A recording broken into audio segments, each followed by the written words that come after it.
Hey, I want to share with you a different approach to short-term missions that I really do believe is a game changer, because those who come back are going to be changed for the better and have a whole better understanding and heart for missions.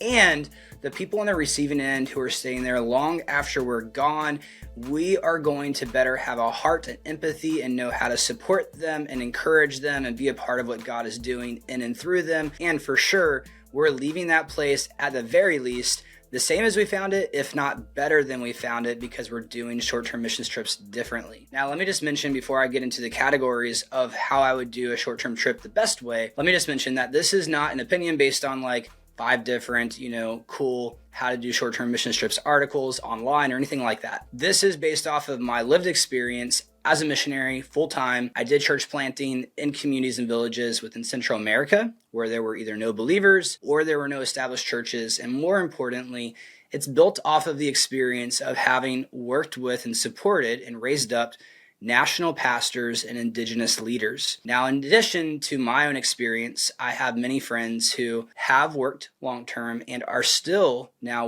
continue to work long-term in the frontier, in closed countries, in hard-to-reach context with unreached people groups. And I would tell you that because I've talked with them about short-term missions trips as well and picked their brains, this very approach to short-term missions trips is verified by church planting missionaries. Now, I'm going to lay out to you all of this. I do want you to know I'm a huge fan of short-term missions trips. I believe everybody who is following Jesus at some point in their life should go on a short-term missions trip. But my own bias is that it should be this type of trip because I believe it'll be most meaningful and impactful in the long term. All right, let's get right into the categories of what I would look for or bring in together to make the very best type of trip for you. All right, the first big category. It's going to sound really simple, but it's all in the location. Like, where are you going?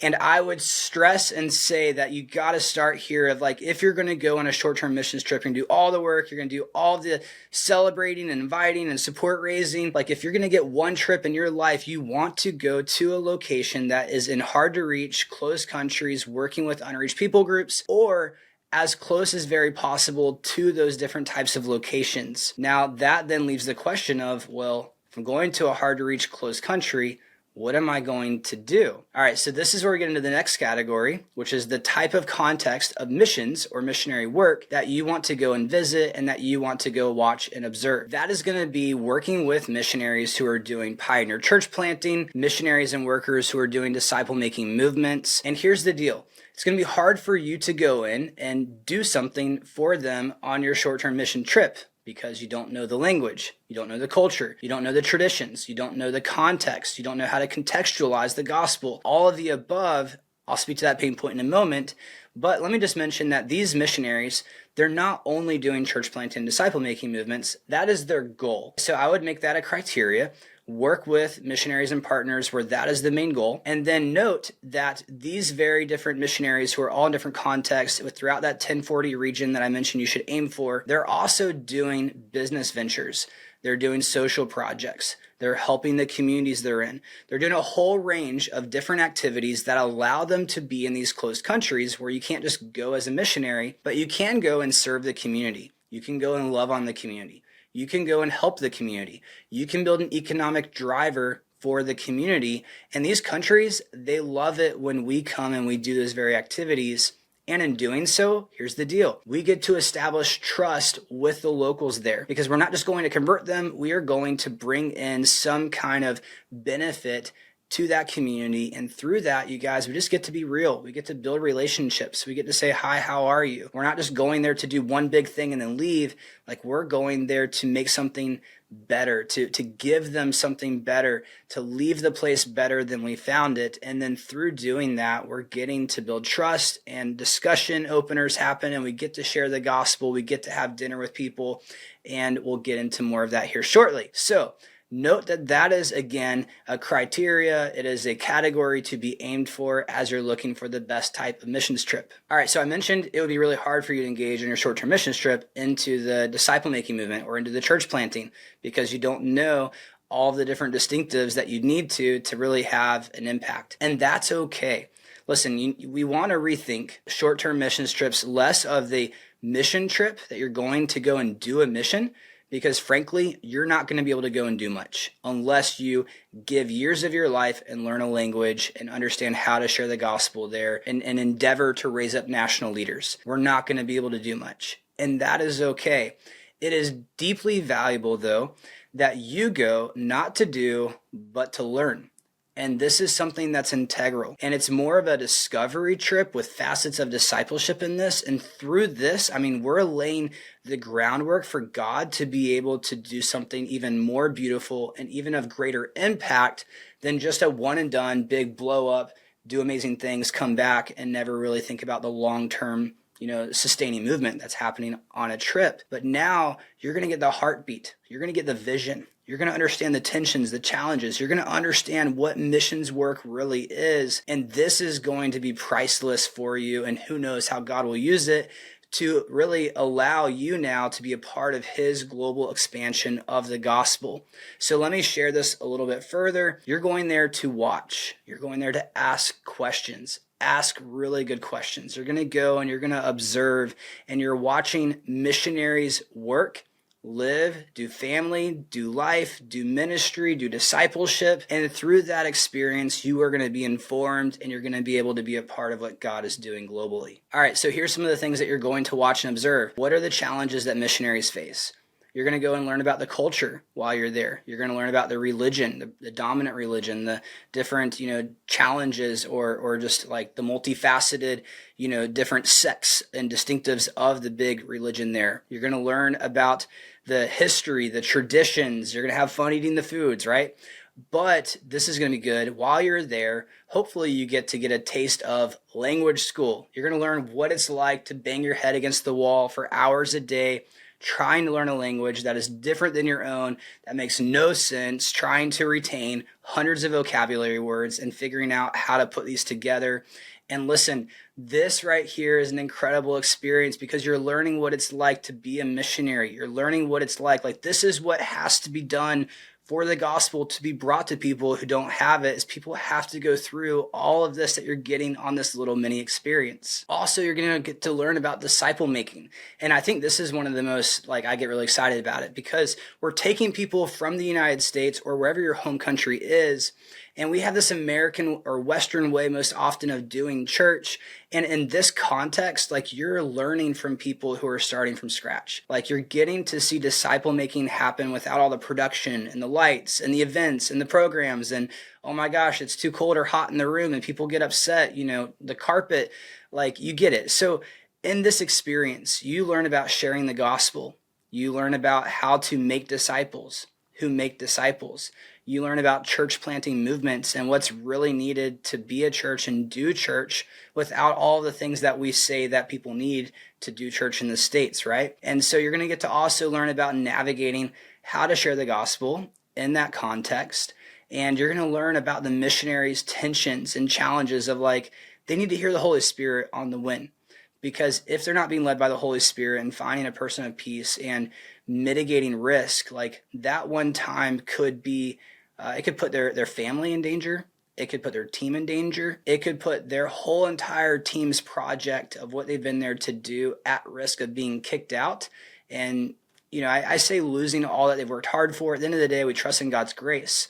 And if that happens, as long as people know they were led by the Holy Spirit, then it is success and obedience. But the point is, there's this gravitas that missionaries have to live out, this tension of when do they share the gospel and whom do they share it with, knowing that that could be the last opportunity, and is this the moment, making that count and weighing out that cost. And I am a big fan, a big proponent of missionaries sharing the gospel and taking that risk in closed, hard to reach locations.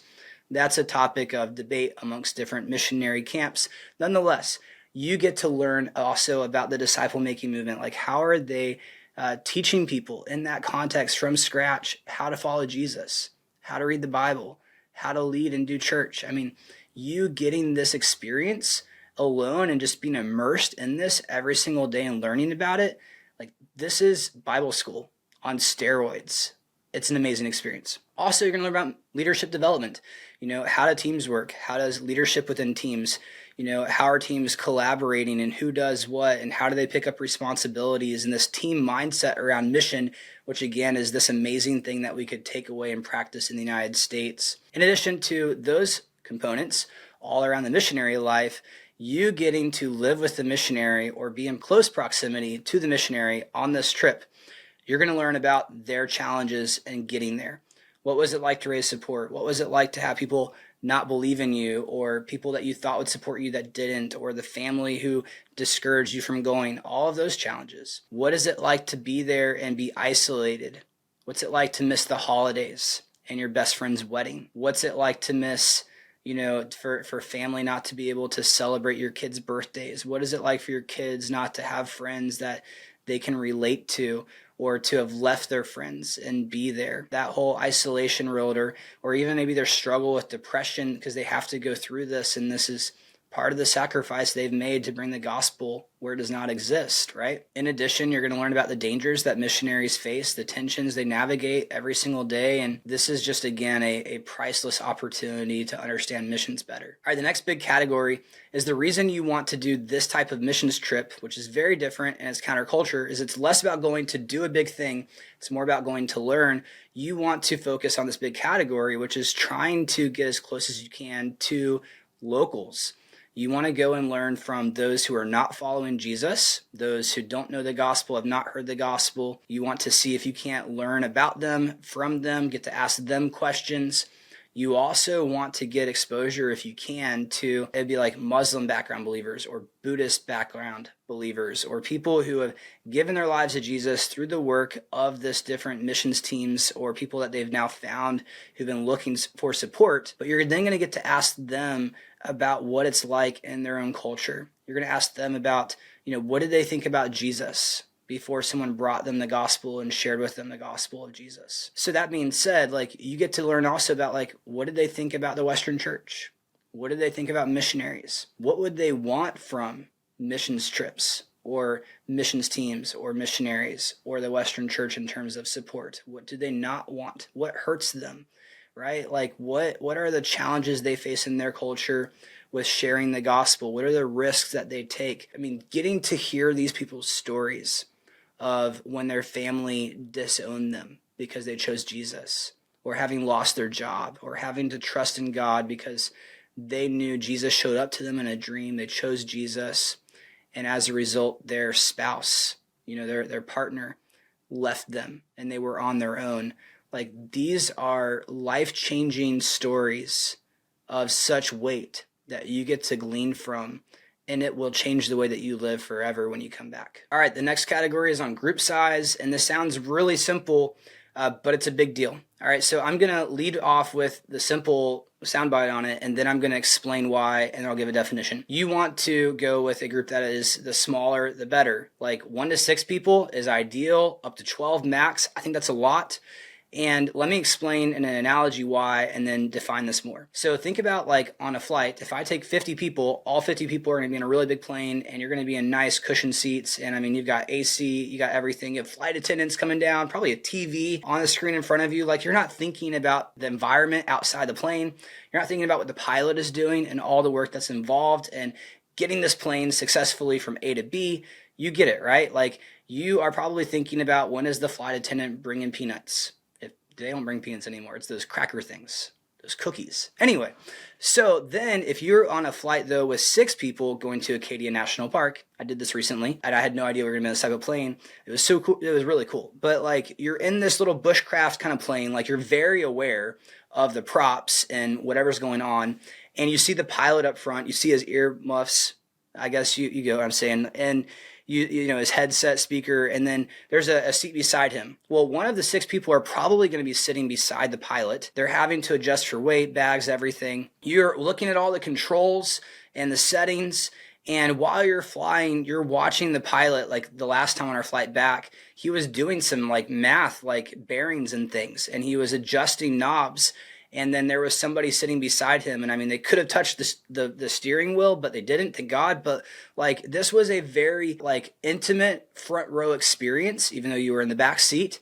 and you get to really learn. Like, it's a totally different experience of watching and observing. So when you are going on a short-term trip in a smaller team of 1 to 6 people, like if it's just you, that's even better, because you're going to get to live hopefully with a missionary family and do dinner with them, breakfast, lunch with them. Like, you're going to get to hear what they talk about. You're going to get to hear about their daily life and their struggles and ask all the questions, right?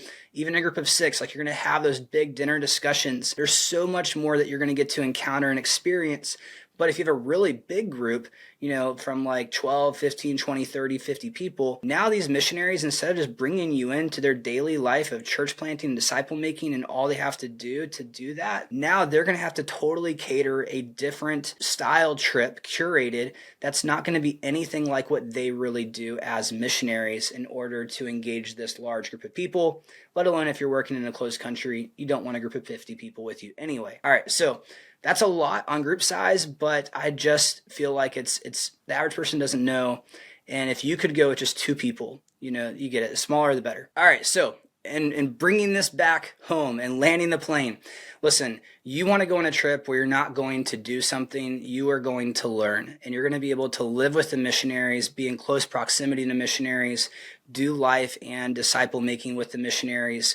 Listen, if you got to sit in a church service for 3 hours or in a person's home for 3 hours and you don't understand a word because that missionary is discipling them in that person's primary language, and you just get to watch the entire time, like, that right there is gold. And then you get to ask them about what happened, and they're telling you about the questions that this person just asked them about Jesus for the very first time. Like, you're going to learn so much more on this type of trip. And the reason this is valuable is because when you come back home, it is going to change the way that you understand the gospel, that you see Christianity, that you see your role as a disciple maker, and that you live missionally. And coming back, you're going to understand what missions is and what it isn't.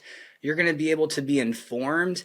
And through this, you're going to hopefully have a deeper understanding, a global perspective, God's heart.